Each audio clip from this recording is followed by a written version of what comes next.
Yo, what's up YouTube? It's Reese here for C Manga to review Kenichi chapter 519, End of the Local Wars. So yeah, this chapter is basically exactly how it says. It just wraps up all the side fights in just one chapter. So yeah, first fight starts off with is Renka versus Castor. They're still fighting completely naked at this point, you know. It's just like, seriously, what the heck's going on there, you know? But you know what? At the end of it, I gotta give Castor some props, you know. It's like, I never really kind of like thought anything of her luchador techniques, you know. Kind of thought, well, they seem really underpowered compared to everyone else's, but she ends up pulling ahead of Renka, and that's only because like she kind of like ditches the showiness of these techniques, which is like, okay, so that's what's going on, you know. That's the whole reason why she didn't really seem too strong like all the way through. Because obviously she's used to having like, oh yeah, all big audience, this is what these fights are made for, you know, show off to the audience and everything. So the second she started ditching that, now her power level just boosts straight up through the roof. So, yeah, so at this point here, you see her like kind of bursting this crazy dark aura around her. It's like this aura is basically her true techniques kind of thing, like built up from the loneliness of her like training and everything, how no one liked her, all that stuff. So yeah, she ends up basically pushing her into the corner, and then yeah, that was really it to that, you know. It starts fight. The fight ends up just going a little into Castor's favour. But you know what? With all this, I've got to give props to the editors, you know, to the drawer of this, because like they're both completely naked, and they just did some crazy censoring in some very smart ways. It's like they was like using text bubbles to cover up stuff. Even Castor's aura, kind of like the energy flakes, kind of like covering things as well. It's like, damn, you know, it's pretty funny the way they kind of got that. So basically, in the end, their fight just pretty much ended in a complete and total draw. You know, it's like Nizuma and the others, they turned up just like to find, like obviously they're searching for everyone. The two girls, they realize that, wait, there's people here. Oh god, we're completely naked, screaming, covering up, and then that Casa just runs off. So yeah, that's basically how their little fight ended. Comical and yeah, just a draw. So next fight was Chicago versus obviously, you know, Kisara and Ikita. This fight basically just ended exactly how I thought it would have ended, you know. Chicago basically had a complete and total breakdown because obviously she's like, I can't kill them, they're my friends, you know, and remembering like all the friendship things they taught her and everything. And yeah, that is pretty much exactly what I thought would happen. She wouldn't be able to kill him. And then obviously like, what is it, her master just comes in, knocks her out and just carries her off.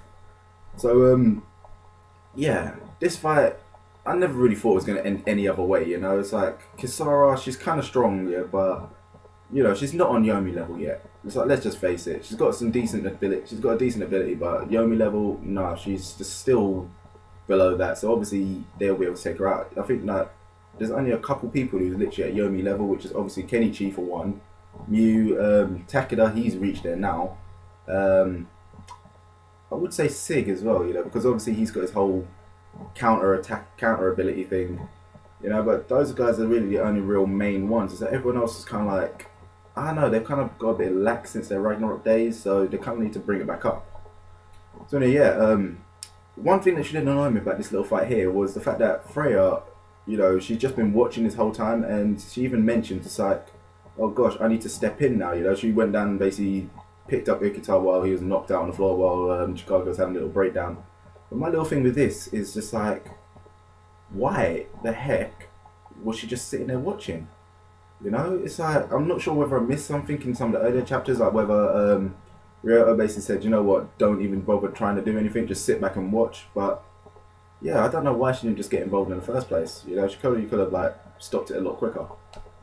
So no, final fight, the one which everyone was waiting for pretty much, which was Seg versus Hermit. And you know what, this fight, they kind of just blew straight through it, you know. It was like literally about what, six, seven pages at most, and it's basically just like, you know, them two kind of like talking same way they were, talk about, you know, like, why, you know, the power of friendship and all that, like, you're part of the group, why are you doing this and all that.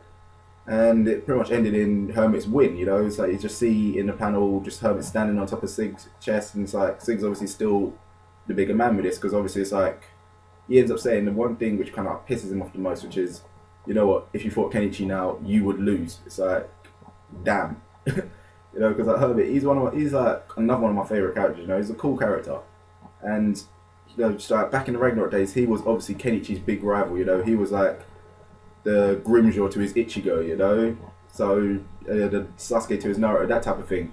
So for him to like kind of hear you're nowhere near that level, it's like it's gonna make me think now. Wonder what's gonna happen with Hermit next. You know, what's he gonna end up doing to kind of like get his power up? You know, will he actually accept the friendship thing, or will he just, you know, turn to the darkness more? Who knows?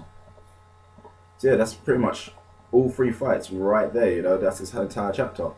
And you know what? There is just like one main theme which is running with this, which is basically the Yomi guys. They basically need to like accept the power of friendship. I know it sounds really cheesy, but that's kind of like what it was kind of getting at. You know, the fact that they're kind of closing off their hearts to everyone made them just that little bit weaker. You know, so it's like I'm guessing that that's probably what was going through their master's head. You know, it's like.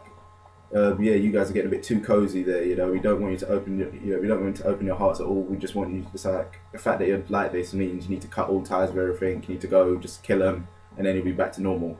You know, they could obviously see the change that's happening. And they obviously didn't like the change, but the thing, what they're trying to make out is that this change is for the good. You know, it'll make them grow as martial artists.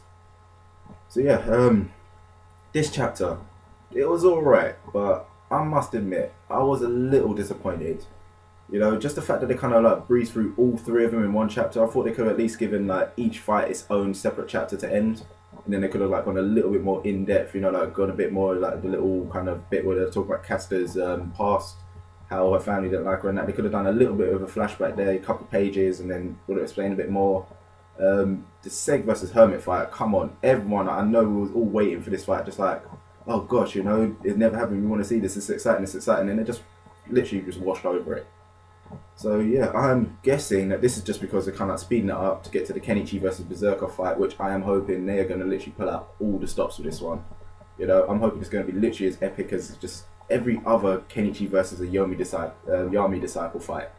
You know, even if it goes on to the whole like level of Kenichi versus Kane show, that will be a crazy fight. Because come on, Berserker, this guy is nuts, and they haven't really been fighting each other at full power yet.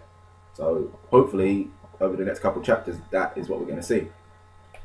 So yeah, there you have it, guys. Kenichi 519. Rating wise, just because I was a little disappointed with it, I'm going to go with a 7 out of 10. You know, because at the end of the day, it was still a really good chapter. You know, I had all this action, and the Renka versus Caster stuff, it literally just made me laugh quite a lot, especially with like all the weird censoring they were doing and everything. And then just the climax of their fight, you know, it's like they just brought it back from serious super fighting to just, oh god, it's two girls naked. So yeah, there you have it, guys. Kenichi 519, giving it a 7 out of 10, but these are all my opinions, you know. What are yours? What do you think of the chapter? What do you think of the upcoming fight? Are you pissed that the Seg versus Hermit fight kind of got washed over? You know, let me know in the comments below. You know, usual, if you enjoyed the video, give it a little thumbs up, really helps the series, and don't forget to subscribe to the channel so you never miss anything. So I'll catch you soon.